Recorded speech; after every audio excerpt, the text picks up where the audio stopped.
কাঁচা আম বলে কাঁচা আম, কাঁচা আম বলে কাঁচা আম। দাদা এইদিকে একটা কাঁচা আম দেবেন তো। কত করে? 10 টাকা। ভালো করে একটা দেখে দেবেন। নুন দেব? হ্যাঁ মানে অল্প অল্প করে। তখন গরমে ছুটি চলছে। সন্ধে হলেই নিয়ম করে লোডশেডিং। বাড়ির পাশে মাঠ থাকার সুবাদে হাওয়া খেতে দাদুর হাত ধরে দৌড় দিতাম মাঠে। আমার হাতে জলের বোতল আর দাদুর হাতে 4 ব্যাটারির টর্চ আর শীতল পাটি। খোয়া ওঠা রাস্তার ওপর দিয়ে টর্চের আলোয় পথ দেখে এসে বসতাম মাঠে। আমাদের মতো আরও অনেকেই মাঠে এসে বসত। উদ্দেশ্য একটাই, গরমের হাত থেকে রেহাই। রেডিওতে শুনতাম বিদ্যুৎ ঘাটতির জন্য নাকি রোজ এমন লোডশেডিং। তা একদিকে ভালো, পড়তে হবে না, মানে পড়া যায়। আমি ওই হারিকেনের আলোয় পড়লে মাথা ব্যথা করে এই বলে সে যাই হোক, অগত্যা আলো চলে গেলেই কেসিনাগের সরল করো ছেড়ে সরল মন বাক খেত মাঠের পানে। অন্ধকারের মধ্যে দূর থেকে ভেসে আসতো কোলাহল। কেউ কেউ ছোঁয়াছুঁই খেলছে তো কেউ লুকোচুরি। অন্ধকারের মধ্যে লুকোচুরি কিভাবে খেলা হতো এটাই ভাবছেন তো? তাহলে বলি শুন। তখন আমি ঠিক এতটা হইনি বুড়ো, দু চোখে ঘুরছি নিয়ে কাঁচের গুঁড়ো। তখন ওই মেলাচ্ছি তাল, না মানে ওদের সাথে আমার তাল মেলানোটা বারণ ছিল, কারণ ওরা নাকি খারাপ। ছোটবেলায় এটা করো না, ওটা খেও না, এর সাথে মিশো না, এটা কমন ডায়লগ। আর নায়ের প্রতি কৌতূহলকে কজনই বা উপেক্ষা করতে পারে। একদিন দাদু তার এক বন্ধুর সাথে গল্প করতে মশগুল, আর ওই সুযোগে আমি ভিড়লাম ওদের দলে।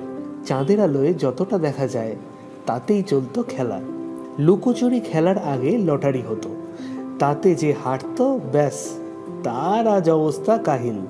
গোটা 7 বিঘা অন্ধকার মাঠে কে যে কোথায় লুকিয়ে আছে খুঁজতে খুঁজতে এক প্রকার গলদঘর্ম অবস্থা আর কি। আমরাও শুধুমাত্র মাঠের মধ্যেই আটকে না থেকে আশেপাশের বাড়িতে বা গলিতে গিয়ে লুকাতাম। তাহলে ভাবুন, যে লটারিতে হেরে চোর হলো তার কি করুণ অবস্থা। তো এর মধ্যে হলো কি না, একটি ছেলে এসে আমাদের সকলকেই বলল যে রোজ এক খেলা আর ভালো লাগছে না, চল ওই দিকের একটা বাড়িতে দারুণ আম হয়েছে গাছে, আম পাড়তে যাব। কথা শোনা মাত্রই বেশ কয়েকজন হ্যাঁ হ্যাঁ করে সম্মতি জানালো। আর আমার মতো কয়েকজন, মানে যাদের বাবার WWE, রে মিস্টেরিও আর ব্রক লেসনার, তারা চুপ করে থাকলাম। নতুন কিছু করতে ইচ্ছা করছে কিন্তু ভয়ও লাগছে। ভয়ের কথা বলতে সেই ছেলেটি বলল, তুই এত ভীতু, যা কাল থেকে আর আমাদের সাথে খেলতে আসবি না। মানে কাল থেকে দাদুর পাশে বসে আর দাদুর বন্ধুর রাজনীতির গল্প শুনবো? কভি নেই। দৃপ্ত কণ্ঠে বললাম আমিও যাব। যারা পিছপা হয়েছিল আমার কথা শোনা মাত্র তারাও বলল তারাও যাবে। মাঠের পশ্চিমে রাস্তার বাঁকে অন্ধকারের মধ্যে দাঁড়িয়ে থাকা দোতলা বাড়ির সামনে এসে দাঁড়ালাম সবাই। দোতলার খোলা জানালা থেকে আলো বের হচ্ছে, হ্যারিকেন জ্বলছে। ঘরের সিলিং আর দেয়ালের মাঝ বরাবর একটা ছায়া, একবার ডান দিক আর একবার বাম দিক, আবার ডান দিক। ও, হাত পাকায় হাওয়া খাচ্ছে কেউ। জানলা থেকে বেরিয়ে আসা আলোতে দেখা যাচ্ছে বাড়ির সামনের আম গাছের খানিকটা, ডালে ডালে ভরে আছে আম। কিন্তু এত উপরে হাত পাবো কিভাবে? গাছে ওঠা ছাড়া তো আর কোনো উপায়ও দেখছি না। এইসব ভাবছি, হঠাৎই দেখি পেছনে দাঁড়িয়ে থাকা একটা ছেলে আম গাছের ডালকে লক্ষ্য করে ছুঁড়ে মারল একটা ইটের টুকরো। একেবারে অব্যর্থ নিশানায় লেগে মাটিতে পড়ল 2টি আম। সেই দেখা দেখি আরও একটি ছেলে ছুঁড়ে মারল ইট। সেই ইট নিশানাচ্যুত হয়ে লাগলো দোতলার কাঁচের জানলায়, আর লাগা মাত্র ঝনঝন করে ভেঙে পড়ল কাঁচ।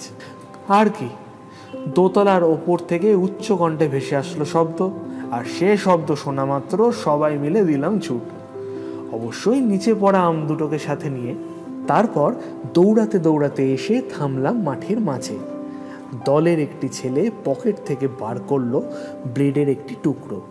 সেটা দিয়ে আদলা ইটের ওপর রেখে আমের খোসা কেটে সমান ভাগে ভাগ করে খাওয়া হলো। কাঁচা মিঠে আম, একটু টক, খানিকটা মিষ্টি। পাড়ার দক্ষিণে যেখানে রাস্তার ঢাল নেমে গেছে তার ঠিক পাশে ছিল একটা দোতলা বাড়ি। বাড়ির ভেতরে 4-4টি আম গাছ। মাঠে দাঁড়িয়ে ঠিক করা হলো আজকের অভিযান হবে সেখানে। সবার সম্মতিতে এগিয়ে যাওয়া হলো সেদিকে। বাড়িটিকে ঘিরে আছে পাঁচিল, আর পাঁচিলের গা ঘেঁষেই আছে ড্রেন। পূর্ণিমার গোল চাঁদের আলোতে পথঘাট পরিষ্কার দেখা যাচ্ছে। বাড়ির ভেতর অদ্ভুত রকমের শান্ত। বোধ হয় কেউ নেই বাড়িতে। ব্যাস, তাহলে আর চাপই নেই। যত খুশি আম পাড়ো, কেউ নেই কিচ্ছু বলার। বাড়ির পাশের ঢাল রাস্তার উল্টো দিকে থাকা লাইট পোস্টের তলায় সবাই খুলে রাখলাম এক এক করে নিজেদের হাওয়াই চটি।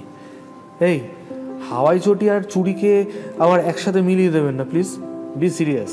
তারপর অতি সন্তর্পণে পাঁচিলের ওপর উঠে আশপাশ ভালো করে জরিপ করে যেই না লাফ দিয়েছি, সর্বনাশ। এটা কি?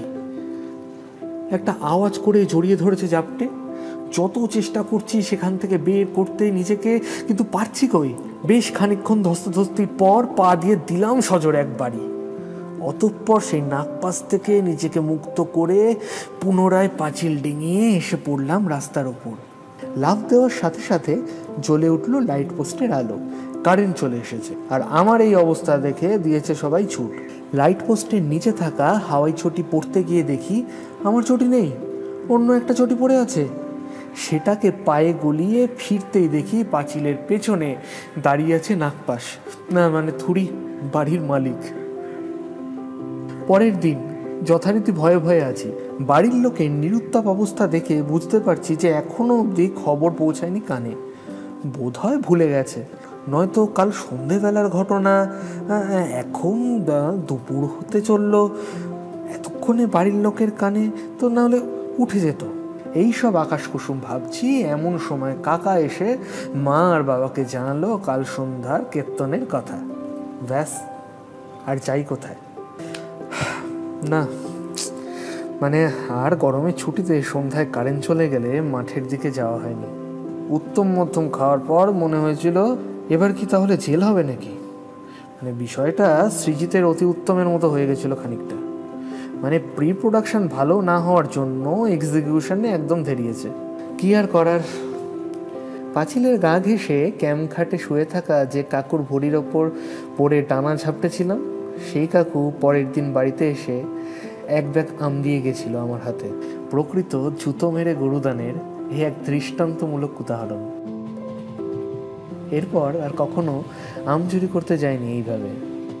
আচ্ছা, এখন কি বাচ্চারা আম চুরি করে, নাকি লোডশেডিং হলে অধীর আগ্রহে অপেক্ষা করে কখন কারেন্ট আসবে আর কখন ইন্টারনেট আসবে তার জন্য?